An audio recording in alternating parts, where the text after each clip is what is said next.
ఆషాఢ మాసం సందర్భంగా మన కాసం ఫ్యాషన్స్ కిలో చీరలు కొనండి, అరకిలో చీరలు ఉచితంగా పొందండి. ఉల్లిపాయలు మల్లయ్య గారా, ఒక కిలో ఉల్లిపాయలు వేయండి. ఏంటే ఏడాక పెట్టుపట్లాడిపోతున్నావు? ఏదైనా పెళ్లి సంబంధం కుదిరిందా? లేదు బాబు, అయినా నేను చిన్న పిల్లని, అప్పుడే నాకు పెళ్ళేటి బాబు. చిన్న పిల్లవే. అబ్బా ఆపండి బాబు మీ సరసం. ముందు ఉల్లిపాయలు వేయండి, నేను వెళ్ళాలి. ఇదిగో గంపట్టు. చూవేదవా, ఉల్లిపాయలు గంపలు ఎక్కడ పోతారేట్రా? ఎక్కడ పోతారండి? కింద పోస్తే మంచివి పుచ్చివి చూసుకుంటా ఏరుకుంటది. ఇప్పుడు ఏరుకో, పొంగున ఏరుకో.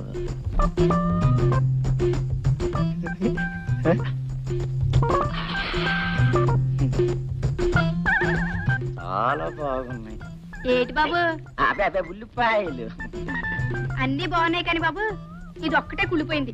ఇది మీరే ఉంచుకోండి. ఏ పిల్ల, డబ్బులు డబ్బులు మళ్ళీ వచ్చిస్తాలే అయ్యా. అంటే డబ్బులు కొనేరుతుంది. డబ్బులు ఊరికనే చచ్చు పెదవా. దాని దగ్గర ఎక్కడ పోతాయరా బాబు? ఏం కావాలి మామ? ఒక కిలో ఉల్లిపాయలు.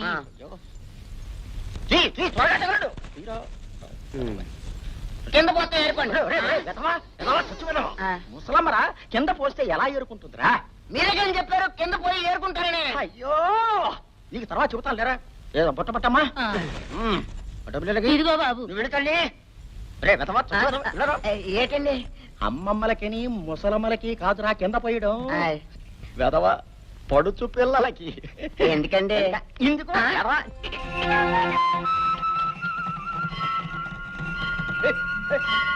బాబు, ఒక్కసారి బండాపమని చెప్పు. అపోయ్, ఎందుకమ్మా?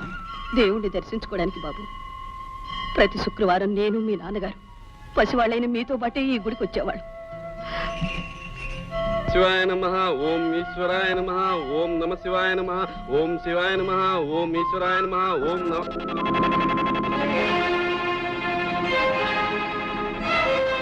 నువ్వు పార్వతమ్మవి కదూ? ఇంకా గుర్తున్నానన్నమాట. అప్పుడే ఎలా మర్చిపోతానమ్మా? పూజారి, నువ్వు మర్చిపోలేనివి, నీకు జ్ఞాపకం ఉన్నవి ఇంకా చాలా ఉన్నాయి. ముత్తైదువులా ఉండవలసిన మా అమ్మ నుదుటి కుంకుమ ఎలా చెరిగిందో, చేతి గాజులు ఎలా విరిగాయో నీ గుర్తుండే ఉంటుంది. పూజారి, ఆ కుంకుమ చెరిగినట్లే కొందరి చరిత్రలు త్వరలోనే చెరిగిపోతాయి. ఆ గాజులు విరిగినట్లే కొందరి అంతస్తులు విరిగి కూలిపోతాయి. అమ్మా, హారతి తీసుకుని త్వరగా వచ్చేసేయండి. అమ్మా, ఎందుకా కన్నీళ్ళు? ఒకప్పుడు ఆవేదన వల్ల కళ్ళల్లో నీళ్ళు వచ్చేవి. ఇప్పుడు ఆనందంతో కన్నీళ్ళు వస్తున్నాయి. పూజారి గారు, ఈ ఆనందం ఎందుకో తెలుసా? నా మాట, నా ప్రతిజ్ఞ నా కొడుకు నెరవేర్చబోతున్నందుకు. పదమ్మా. రామ్మా.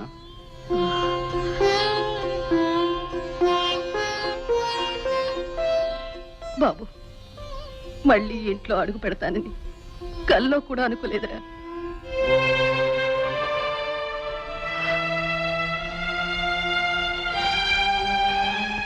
ఆ విధంగా శ్రీరామచంద్రుడు రావణాసురుణ్ణి సంహరించి తిరిగి రాజ్యానికి వచ్చాడు. ప్రజల్ని హాయిగా పరిపాలించాడు. ఆయన రాజ్యం సుఖశాంతులతో ఉండేది గనకనే దాన్ని రామరాజ్యం అనేవారు.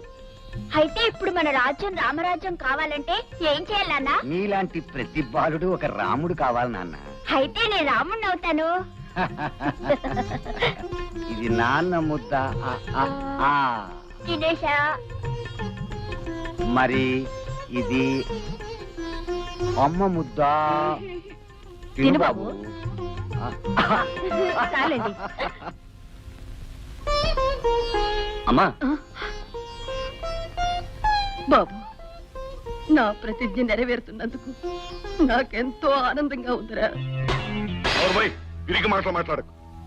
పెద్ద పులు లాంటి మనం ఒక ఆడదానికి భయపడి రక్షించమని దేవుని ప్రార్థించటం. పార్వతమ్మ ఊళ్ళోకి రావచ్చు, కానీ అది ఊళ్ళో ఉండాలిగా. దాని కొడుకు ప్రతిజ్ఞ చేయొచ్చు, కానీ వాడు బ్రతికి పట్టకట్టాలిగా. 25 ఏళ్ల నిండని ఒక కుర్రాడికి మొగ్గులేని ఆడదానికి భయపడి అర్చన చేసి వచ్చావంటే నీ చీటీ చించి నిన్ను నరకానికి పంపించాలి. కీర్తిశేషులు భూషయ్య గారి ధర్మపత్ని పార్వతమ్మ. ఏమిటిలా వచ్చావు? నాగరాజు, ఆ రోజు ఏ డబ్బు కోసం నా భర్తను చంపి నా జీవితాన్ని నాశనం చేశావో ఆ డబ్బు ఇదిగో. నీ బాకీ నేను తీర్చాను, కానీ చెరిగిపోయిన నా పసుపు కుంకుమని ఇప్పుడు నువ్వు నాకు తిరిగి ఇవ్వగలవా? నా భర్తను బ్రతికించగలవా? కేవలం డబ్బు కోసం ఎంతో మంది ప్రాణాలు తీసి ఎన్నో కుటుంబాన్ని ఉసిరిపెట్టిన పాపం నిన్ను ఊరికే పోనివ్వదు. నీ పాపాన్ని నేనే పండించి నా ప్రతిజ్ఞ నెరవేర్చుకుంటాను. పొయ్యి ఊదుకునే ఒక ఆడది ప్రతిజ్ఞ చేయటం, దానికి పులిలాంటి మనిషి తడిసి అమ్మో నన్ను చంపకు అని ప్రార్థిస్తాడనుకున్నావా? ఆ రోజు దగ్గర పడిందనే నిన్ను హెచ్చరించడానికి వచ్చాను నాగరాజు. నీ కొడుకు సాధించిన ఘనకార్యాలకి కారణం వాడి సామర్థ్యము కాదు, నా చేతకాంతనము కాదు. మనిషిని పొడిచే ముందు ఎద్దు కొమ్ముల కిందకు వంచుతుంది, అలాగనే అది ఓడిపోయినట్లు కాదు, ఎదుట మనిషిని పైకి లేపటానికి. ఎవరిని ఎవరు పైకి లేపుతారో, ఎవరిని ఎవరు కిందకు తొక్కుతారో త్వరలోనే తేలిపోతుంది. ఈ నాగరాజును పైకి లేపడానికి ఎవరికెన్ని గుండెలున్నాయి? నాకున్నాయిరా. నిన్ను పైకి లేపడానికి ఎన్నో గుండెలక్కర్లేదు. ప్రతీకారంతో ప్రజ్వరిల్లే నా ఒక్క గుండె చాలు.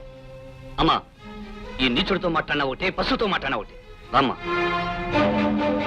అయ్యా, ఇదిలా జరుగుతుందని నాకు ముందే తెలుసండి. ఎందుకంటే రాత్రి నాకు పీడకలు వచ్చిందని తమకు మనమే చేశాగా. అయ్యగారు, దాని కొడుకు పరిస్థితిని చూస్తుంటే ఆనాడు మహారాజుల్ని ముక్కలు ముక్కలు చేసేసిన పరశురాముడు వాళ్ళ అమ్మగారు గుర్తుకొస్తున్నారండి. ఊరుకోండయ్యా, అసలు అయ్యగారు ఆవేశంలో ఉంటే అర్థం పర్థం లేకుండా మాట్లాడతారేమిటి? అలాగే ముందా కుటుంబాన్ని ఈ ఊరు నుంచి బయటికి పంపించే పథకం ఉందా లేదా అది ఆలోచించరే. ఉంది. ఏమిటది? వచ్చే శ్రావణ శుక్రవారం నాడు మన గ్రామ దేవత పోలేరమ్మ జాతర పెద్ద ఎత్తున జరగబోతుంది. ఆనాడు ఓం శివాయ నమః. అమ్మ హార తీసుకోండి, అయ్యా హార తీసుకోండి.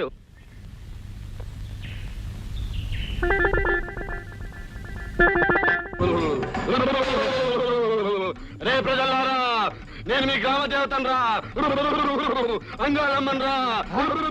అయ్యా, పూజారి గారు గంగా మొక్కులు పెట్టుకుందండి. అమ్మా, గంగారమ్మ తల్లి, మమ్మల్ని కనికరించు తల్లి. నా గ్రామాన్ని, నా ప్రజల్ని కాపాడవలసిన తల్లి. మాపై ఆగ్రహించక తల్లి, మమ్మల్ని అనుగ్రహించు తల్లి. తల్లి, గంగారమ్మ తల్లి. పాపాత్ముడు అడుగు పెట్టాడురా. వాడే కాదు, వాడి కుటుంబం కూడా అడుగు పెట్టిందిరా. వెంటనే వాడిని, వాడి కుటుంబాన్ని ఊళ్ళో నుండి బయటికి పంపించేయండి, లేకపోతే ఈ ఊరికి మంచి జరగదురా. వద్దు తల్లి, వద్దు. నీ మాటకి ఎదురులేదు, నా తీర్పు తిరుగులేదు. నీకు కోపం కలిగించిన వారు ఎవరైనా సరే చెప్పు తల్లి, చీటీ చించేసి నరకానికి పంపించేస్తాను. చివరికి అయ్యగారైనా సరే. హారతి, హారతి.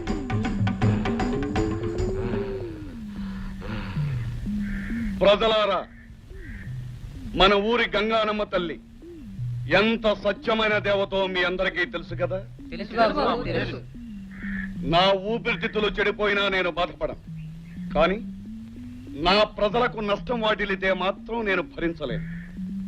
అమ్మవారి ఆగ్రహాన్ని మీరు చూశారు, అమ్మవారి కోరికను కూడా మీరందరూ విన్నారు.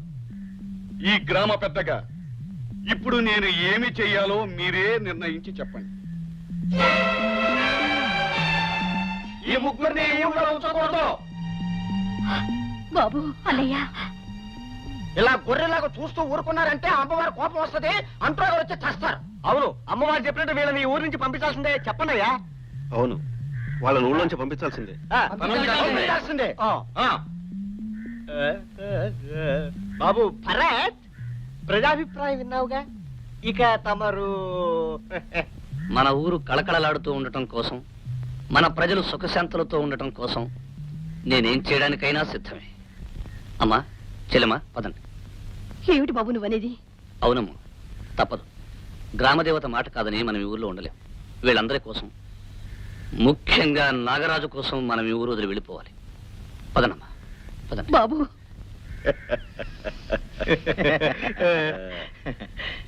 మహానుభావులు,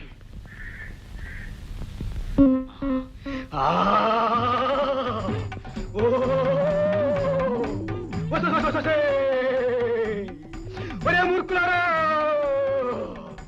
నా పేరు చెప్పి మాయ చేసేవాడు మాటలు అమ్ముతారా మీరు? మంగమ్మ తల కూతురు గంగమ్మ నేను. ఒక మంచి వాడిని ఊరి నుంచి బయట పంపుతుంటే తలపుతారా మీరు? వచ్చేస్తుంది, కోపం వచ్చేస్తుంది, తినేస్తాను. ఇక్కడ పూజారి నువ్వు అమ్మ తల్లి, అమ్మా నువ్వు ఎవరి మీద కోపం తెచ్చుకో. అమ్మా గంగానమ్మ, ఏం చేయాలో సెలవిస్తే మేమంతా అలాగే చేస్తామమ్మా. అనుగ్రహించమ్మా తల్లి. అమ్మా వినరా మూర్ఖులారా, వినరా ఊరికి పెద్ద మూర్ఖ. అమ్మా నా పేరు మీద అబద్ధం చెప్పి ఈ ఊరిని మోసం చేసిన పూజారి లేకపోతే ఉండరు. అంత శిక్ష వేయద్దమ్మా, నరబలదు. కావాలంటే కోళ్ళలో మేకల్లో గొర్రెల్లో ఇస్తాను. అవేమీ వద్దురా, కనీసం వర్కాలతో ఇవ్వండిరా. శాంతించమ్మా. అమ్మ తల్లి శాంతించమ్మా. ప్రజలారా, ఇంతకు ముందు అమ్మ పేరుతో పూజారి అబద్ధం చెప్పినా నేనందుకు ఒప్పుకున్నాను, వెళ్ళడానికి సిద్ధపడ్డాను.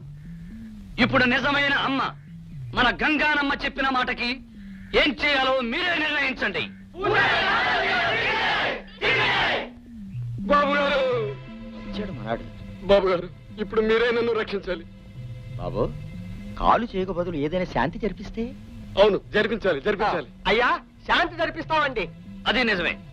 ప్రజలారా, ఊరికి పెద్దయిన నాగరాజు మన గంగానమ్మకు శాంతి జరిపిస్తే పూజారి గారిని వదిలేయచ్చు. తప్పకుండా జరిపిస్తాను శాంతి.